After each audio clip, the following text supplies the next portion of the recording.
શીખીશું બેલ એપ્લિકેશનનું ડ્રાફ્ટિંગ અને ફાઇલિંગની ફોર્મેટ માત્ર 2 મિનિટમાં.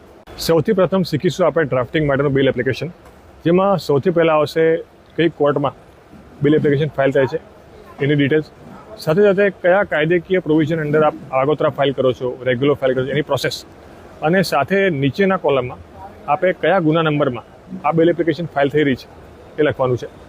સાથે સાથે પક્ષકાર જેના માટે આપ અરજી કરો છો એ પિટિશનર તરીકે, એપ્લિકન્ટ તરીકે દર્શાવવાનું છે.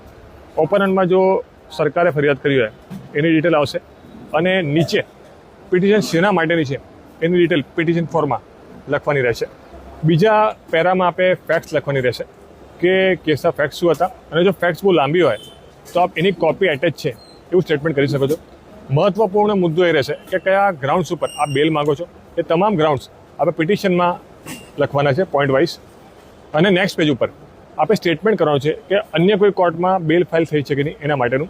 અને લાસ્ટમાં જે પ્રેયર ક્લોઝ છે એમાં આપ આગોતરા ફાઇલ કરો છો કે રેગ્યુલર બેલ ફાઇલ કરો છો એના માટેની પ્રેયર આપણે લખવાની છે. જો અગર આ આગોતરા હોય એવા કેસમાં આપણે એફિડેવિટ કરાવવાની રહેશે લાસ્ટ પેજ ઉપર. અને જો આગોતરા ના હોય, રેગ્યુલર બેલ હોય, તો જેમાં વકીલાતનામું જે છે આપણે બિફોર મી જેલર કરાવીને આપની સહી કરવાની રહેશે. ફાઇલિંગ પ્રોસેસની વાત કરીએ તો સુપ્રીમ કોર્ટના જજમેન્ટ પ્રમાણે, ક્રિમિનલ અપીલ 303ના પ્રમાણે આપણે આરોપીએ જે કોઈ પણ જામીન અરજી ફાઇલ કરી હોય એના માટેનું આ પ્રિસ્ક્રાઇબ ફોર્મેટ છે જેનો આપ સ્ક્રીનશોટ લઈ શકો છો એ રજૂ કરવાનું રહેશે સૌથી પ્રથમ. એના પછી આપણે એક ઇન્ડેક્સ બનાવવાનું રહેશે. ઇન્ડેક્સમાં તમે બંને પક્ષકારોનું નામ અને સાથે કયા કયા ડોક્યુમેન્ટ્સ આપ રિલાય કરવાના છો એ ઇન્ડેક્સ લખવાનું રહેશે.